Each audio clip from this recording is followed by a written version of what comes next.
नमस्कार, मैं हूं आप इश्तियाक अहमद और आप देख रहे हैं आर्य न्यूज।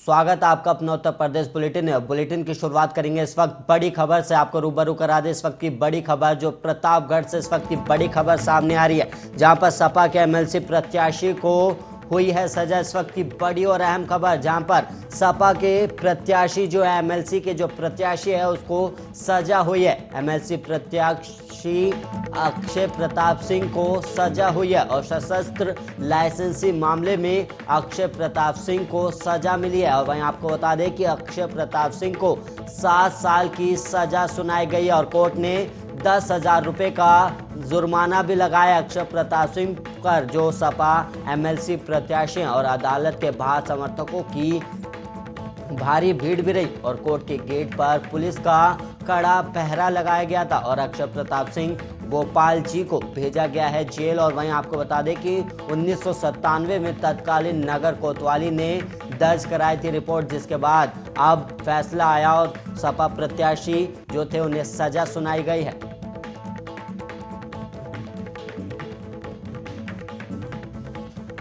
और वहीं बजरंगबली को लेकर मुख्यमंत्री योगी आदित्यनाथ के एक बयान पर मऊ में जिला और सत्र न्यायाधीश रामेश्वर ने नोटिस जारी किया और इस मामले पर सुनवाई के लिए कोर्ट ने 26 अप्रैल की तारीख तय की है। और वहीं अपर मुख्य न्यायिक magistrate MP MLA court Shweta Chaudhary ने सुनवाई के बाद इस परिवाद को खारिज कर दिया था। हालांकि अब उनके आदेश के खिलाफ दाखिल निगरानी को स्वीकार कर लिया गया।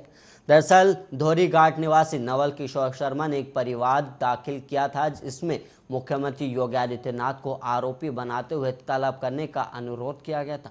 और इस परिवाद में कहा गया था कि मुख्यमंत्री योगी आदित्यनाथ प्रभावशाली राजनीतिक व्यक्ति और गोरक्षपीठ के महंत हैं और उनका वक्तव्य देश, प्रदेश और प्रत्येक धर्म, जाति, वर्ग और समुदाय के लिए महत्व रखता है। और इसमें आरोप है कि मुख्यमंत्री योगी आदित्यनाथ ने राजस्थान में 28 नवंबर 2018 को अलवर जिले के मालाखेड़ा में सार्वजनिक सभा में कहा था कि बजरंगबली ऐसे लोक देवता हैं जो स्वयं वनवासी हैं और गिरवासी हैं और दलित है, वंचित है। और उनके इस भाषण से परिवादी की धार्मिक भावनाओं को ठेस लगी। और इस परिवाद में कहा गया है कि सीएम योगी के बयान से बजरंगबली में आस्था रखने वाले समुदायों की भावना भी आहत हुई। और इसके अलावा आपको बता दें कि अपर मुख्य न्याय मजिस्ट्रेट कोर्ट ने श्वेता चौधरी ने सुनवाई के बाद 11 मार्च को परिवाद खारिज कर दिया था और उन्होंने कहा था कि घटना राजस्थान की और मऊ में इस न्यायालय को यह परिवाद सुनने का अधिकार नहीं है।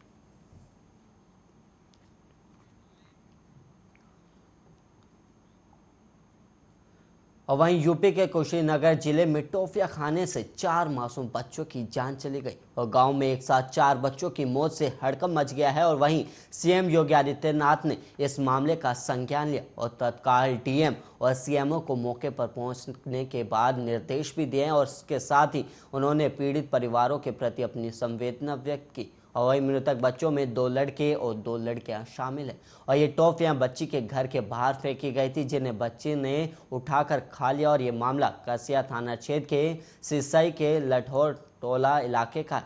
और इस घटना के बाद से पूरे गांव में कोहराम मच गया और पीड़ित परिवार अनुसूचित जनजाति से आते हैं और इनमें से 3 बच्चे सगे भाई बहन हैं, जबकि एक बच्चा उनके घर के पास ही रहता था। और वहीं पीड़ित पिता के मुताबिक ये टॉफियां उनके घर के दरवाजे पर फेंकी गई थी, जो एक बच्ची ने उठा ली और फिर चारों बच्चों ने आपस में इसे मिल बांट कर खा लिया।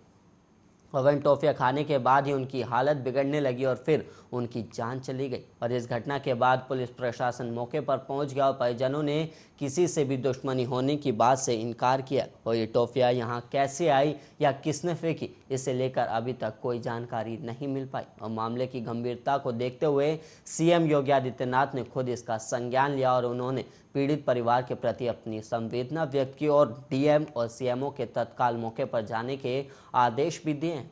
और इसके साथ ही पीड़ित परिवार को तत्काल सहायता दिए जाने और मामले की जांच कर रिपोर्ट देने के निर्देश दिए गए। और वहीं समाजवादी पार्टी के राष्ट्रीय अध्यक्ष अखिलेश यादव ने आखिरकार अपने लिए सियासी अखाड़ा चुन ही लिया है। और वहीं आजमगढ़ लोकसभा सीट से इस्तीफा देकर अखिलेश ने साफ कर दिया है कि उनका पूरा ध्यान अब यूपी की सियासत पर रहने वाला है और सूबे में सरकार बनाने का मौका भले ही उन्हें ना मिला हो, लेकिन वो एक मजबूत विपक्ष की भूमिका का एहसास जरूर कराएंगे। और अखिलेश इस कदम से और वहीं आपको बता दें कि अखिलेश के इस कदम से ये भी माना जा रहा है कि अब वो दिल्ली के बजाय लखनऊ में डेरा जमा कर योगी सरकार के खिलाफ आवाज बुलंद करने से पीछे नहीं हटेंगे। अखिलेश के इस दांव को सपा के कार्यकर्ताओं में आत्मविश्वास बढ़ाने के साथ साथ योगी सरकार पर दबाव बनाने की रणनीति के तौर पर भी देखा जा रहा है। और अखिलेश यादव पहली बार मैनपुरी की करहल विधानसभा सीट से चुनाव लड़कर विधायक बने और यूपी में सपा को बहुमत न मिलने के बाद से कयास लगाए जा रहे थे कि अखिलेश यादव विधायक पद से इस्तीफा दे देंगे, लेकिन उन्होंने अपने फैसले से सबको चौंका दिया और अखिलेश ने मंगलवार को आजमगढ़ सीट से लोकसभा की सदस्यता से इस्तीफा दे दिया और अब करहल के अखाड़े से ही यूपी की सियासत करेंगे।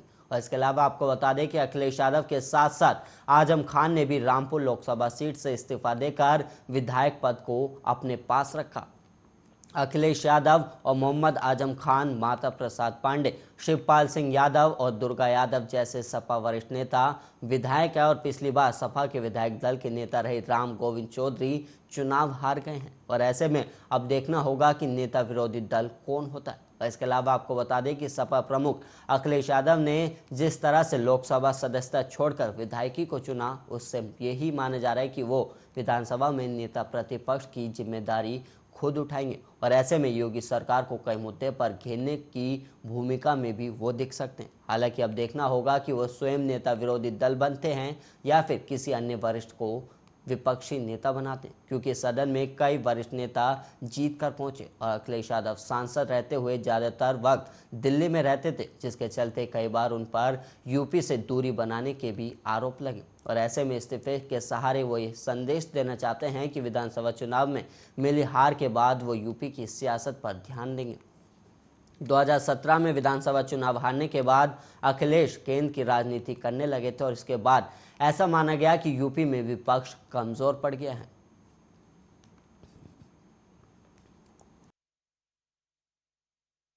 वहीं लोकसभा स्पीकर ओम बिरला ने बुधवार को समाजवादी पार्टी के राष्ट्रीय अध्यक्ष अखिलेश यादव और सपा नेता आजम खान का इस्तीफा मंजूर कर लिया और दोनों नेता 10 मार्च को संपन्न हुए यूपी के विधानसभा चुनाव में करहल और रामपुर से विधायक चुने गए थे।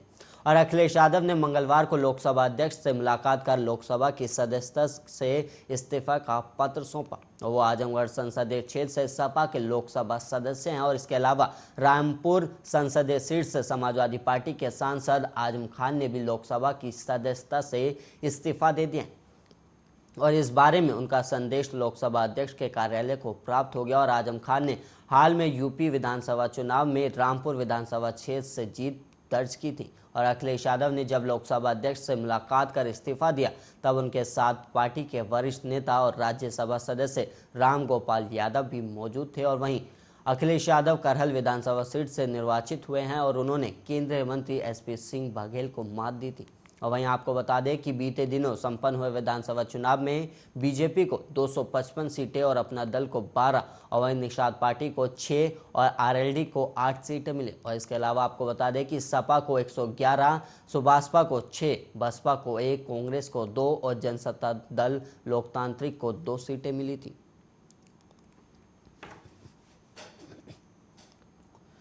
यूपी विधानसभा चुनाव 2022 में ऐतिहासिक जीत दर्ज करने के बाद योगी आदित्यनाथ एक बार फिर से 25 मार्च को प्रदेश के मुख्यमंत्री के तौर पर शपथ लेंगे और इसी के साथ उनके मंत्रिमंडल में कौन कौन शामिल होगा इसे लेकर भी चर्चा जारी है। और वहीं सूत्रों के मुताबिक योगी के संभावित कैबिनेट में इस बार 2 से 3 डिप्टी सीएम हो सकते हैं। और वहीं गौरतलब है कि पिछले कार्यालय में योगी कैबिनेट में 2 उप मुख्यमंत्री थे और वहीं सूत्रों के मुताबिक इस बार योगी मंत्रिमंडल में 2 से 3 उप मुख्यमंत्री होने की संभावना है।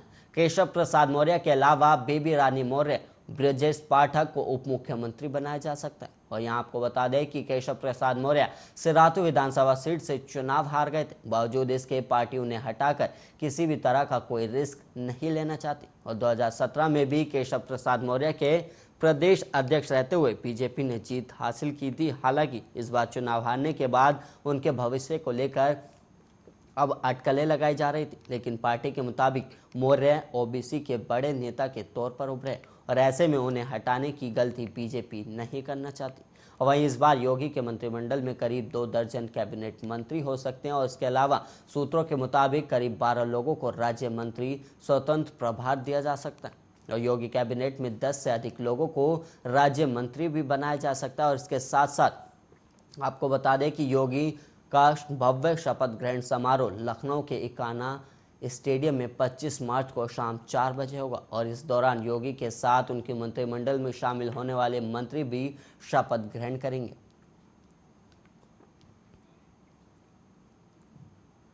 वहीं फतेहपुर के बिनकी में युवाओं द्वारा श्रद्धा सुमन अर्पित कर अमरवीर सपूतों की शहादत को नमन किया गया।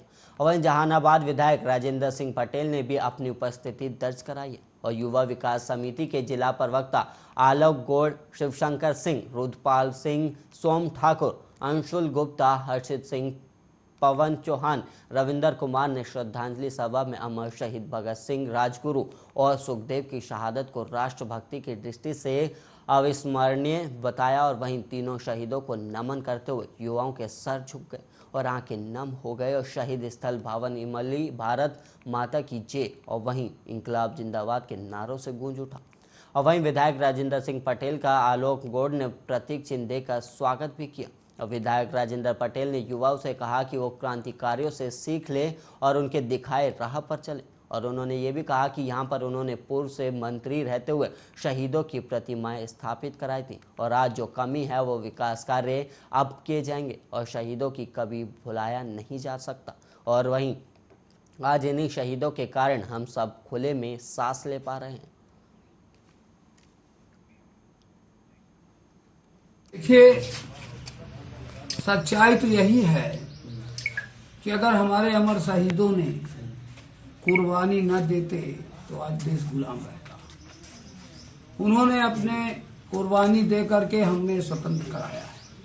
आज हम स्वतंत्र हैं, हमारे देश का संविधान भी है और संविधान के तहत देश का विकास हो रहा है। तो हम सब जो है उनकी श्रद्धांजलि में अवश्य आते हैं और उनको कभी भुलाया नहीं जा सकता।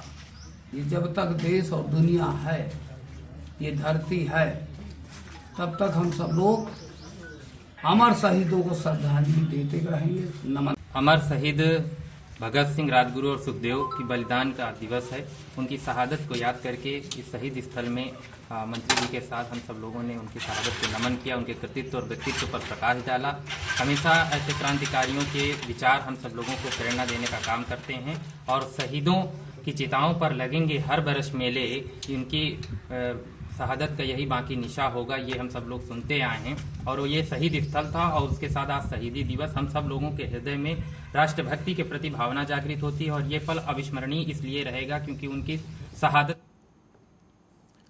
और वहीं खबर अब बहराइच से है, जहां पर बहराइच के कोतवाली नानपारा के मादी गांव में पुलिस द्वारा जमीन पर जबरन कब्जा करने का आरोप लगाया और वहीं पीड़ित ने उच्च अधिकारियों के साथ मुख्यमंत्री को ऑनलाइन शिकायत पत्र भी भेजा है और पीड़ित का आरोप है कि आज से 4 साल पहले उन्होंने अपनी बहू के नाम जमीन खरीदी थी और उन्होंने उसी समय उसका बेनामा भी करवा दिया था, लेकिन अब जब उन्होंने उस पर मकान बनाना चाहा तो विपक्षों द्वारा प्रधान के साथ मिलकर उनको जबरन परेशान किया गया और वहीं कहा गया कि पैसा अभी हमें नहीं मिला और पीड़ित ने प्रधान पर वोट न देने की वजह से प्रताड़ित करने का आरोप भी लगाया और उन्होंने पुलिस द्वारा उनके साथ मारपीट करने का भी आरोप लगाया और उन्होंने कहा कि शाम के बाद उनके घर पुलिस पहुंची और तोड़फोड़ भी मचाई और उन्होंने ये भी कहा कि घटनाएं हमारे साथ हो रही है और इससे बेहतर है कि हम जहर खाकर मर जाए। हमने 100 बीघा जमीन खरीदा था अपने बहू के नाम में। जब हमने उस पर मकान बनाने के सोचने लगे तब एप्लीकेशन अच्छन प्रधान शहरियार ने दे दिया। कोतवाल साहब हमको बुलवाए और बहुत बुरी तरीके से हमारे दिन भर बैठाए रहे। उसके बाद हमने बहराइच आया, एप्लीकेशन सब पहुँच दिया। एप्लीकेशन दिया जब तब शाम के 6 बजे हमारे घर पुलिस बहुत ज़्यादा पहुँच गई, तोड़ फोड़ मचाई। कहीं अगर वाहिद खां सवेरे हाजिर नहीं होते हैं तो लेडीज़ पुलिस को बुलवा कर सबको उठा ले जाएंगे। ये हत्या हमारे साथ गए, घटना हमारे साथ हो रहा है, वही तो होते भैया। तो हम इससे बेहतर है कि हम बरेली के थाना फतेहगंज पश्चिमी टूलिया अंडरपास का है, जहां पर सेवाराम गंगवार छोटा सा ढाबा चलाकर अपने जीवन का यापन कर रहे थे और कुछ दिन पहले उनकी हत्या कर दी गई थी। और वहीं थाना फतेहगंज पश्चिमी पुलिस ने हत्यारों को गिरफ्तार कर लिया। यहां पर वरिष्ठ पुलिस अधीक्षक रोहित सिंह सजवान में खुलासा किया है और आरोपियों ने बताया कि चाय पीने इनके ढाबे पर गए थे और चाय के पैसे ज्यादा मांगने को लेकर विवाद हो गया था। और वहीं आरोपियों का कहना है कि बुजुर्ग ने बहुत ज़्यादा गाली गलौज किया था, जिससे आरोपी शर्मिंदा थे और अपनी बेइज्जती बर्दाश्त नहीं कर पाए थे। और कुछ दिन बाद एक गाड़ी पिकअप लेकर 3 लोग ननू खान, मोजिम खान और मुन्ना उनके ढाबे पर आए और उन्होंने चाकू से गोद कर उसकी हत्या कर दी थी, जिसमें आरोपियों ने बताया कि 4 रुपए की चाय के लिए कहा सुनी और गाली गलौज हुआ था और बेइज्जती के कारण हमने हत्या कर दी। और वहीं आरोपियों की निशानदेही पर पुलिस चाकू बरामद कर लिया गया और वहीं तीनों अभियुक्तों को गिरफ्तार कर जेल भेजा जा रहा है। थाना फतेहगंज पश्चिमी के अंतर्गत 14 तारीख की सुबह एक सेवाराम गंगवार थे। ये अपनी एक झोपड़ी इनकी हाईवे के किनारे है और वहाँ पर एक खाने का सामान बेचते थे। इनकी नृशंस हत्या कर दी गई थी और ये अपनी झोपड़ी के बाहरी जो चारपाई है उस पर पाए गए थे, मृत पाए गए थे। इसमें पुलिस जब मौके पर पहुंची तो वहाँ पर इनके जो बेटे हैं उनके द्वारा एक तहरीर देकर मुकदमा धारा 302 IPC के अंतर्गत पंजीकृत कराया गया अज्ञात के विरुद्ध।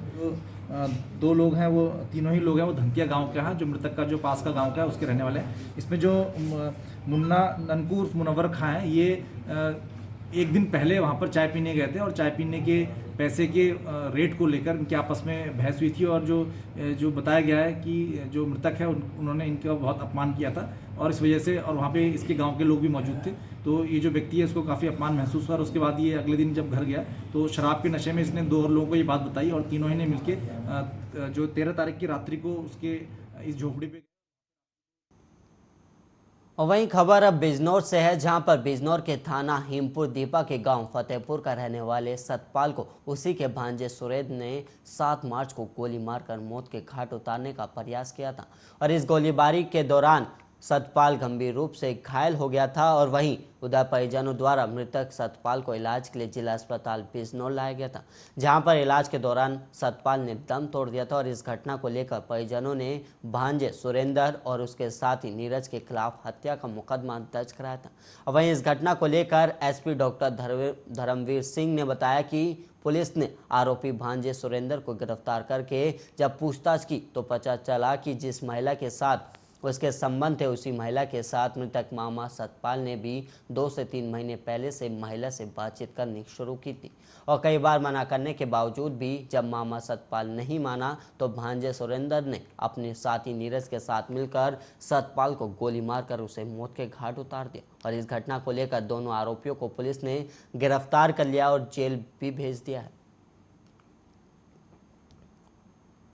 हेमपुर दीपा के फतेहपुर कला गांव में 7 तारीख को गुड्डू ने अपने मामा सतपाल को गोली मारी। 307 IPC का अभियोग पंजीकृत था। एक व्यक्ति अज्ञात था। बाद में उसका नाम पता चला कि गुड्डू का दोस्त धीरज है। दौराने इलाज उसके मामा सतपाल की मृत्यु हो गई। दोनों अभियुक्त गिरफ्तार हैं। मैं तमंचे के 15-15 हज़ार रुपये का इन पर पुरस्कार घोषित था। अभियुक्तों ने पूछताछ के दौरान बताया कि जिस लड़की से सुरेंद्र और गुड्डू का प्रेम था, उसी से इनके मामा का भी बातचीत होने लगी थी। दोनों में इस बात को लेकर के अनमनस्कता, टोका टाकी एवं 302 तक की वारदात हो गई।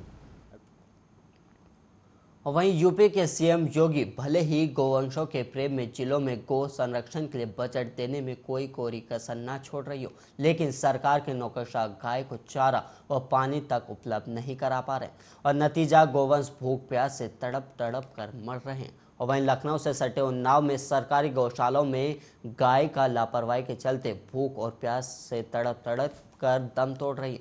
और वहीं बेजुबान गायों को गौशाला में नोच कर जानवर खा रहे हैं और वहीं यहाँ गायों को चील कौवे और वहीं कई जानवर खा रहे हैं। और वहीं गौशालाओं की इस बदतर हालत पर सरकारी कारिंदे मौन नजर आ रहे हैं। मखदूमपुर की गौशाला के संबंध में जो चित्र प्राप्त हुए हैं उनके संबंध में BDO से स्पष्टीकरण मांगा गया है। साथ ही SDM को पत्र भेजा जा रहा है। शासन की जो भी नीतियां हैं वह स्पष्ट हैं। तहसील स्तर पे SDM इस समिति के अध्यक्ष होते हैं अतः एसडीएम और बीडीओ की जिम्मेदारी तय की जाएगी यदि इस संबंध में कोई भी गड़बड़ी पाई जाती है। इस संबंध में जानकारी मिलते ही तत्काल रूप से बीडीओ को निर्देशित किया गया है कि वह स्वयं जाकर इसका परीक्षण कर लें और यदि सत्य पाया जाता है तो इस संबंध में एसडीएम और बीडीओ की जवाबदेही ग्राम प्रधान और सेक्रेटरी के साथ तय की जाएगी। मखदूमपुर की गौशाला के संबंध में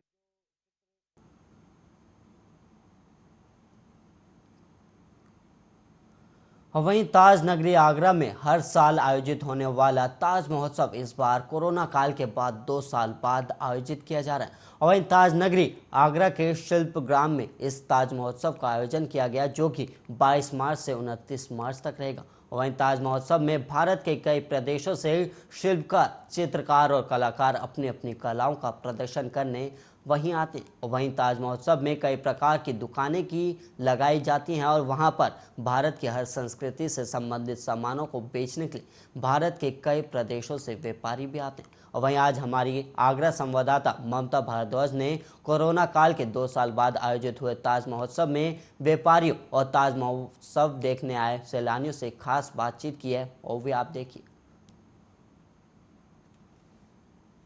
ताज महोत्सव लगाया गया था आगरा में, और कोरोना काल के बाद में 2019 के बाद में अब इस बार 2 साल बाद अब ताज महोत्सव का आगाज हुआ है और 2 साल बाद ताज महोत्सव लगा है।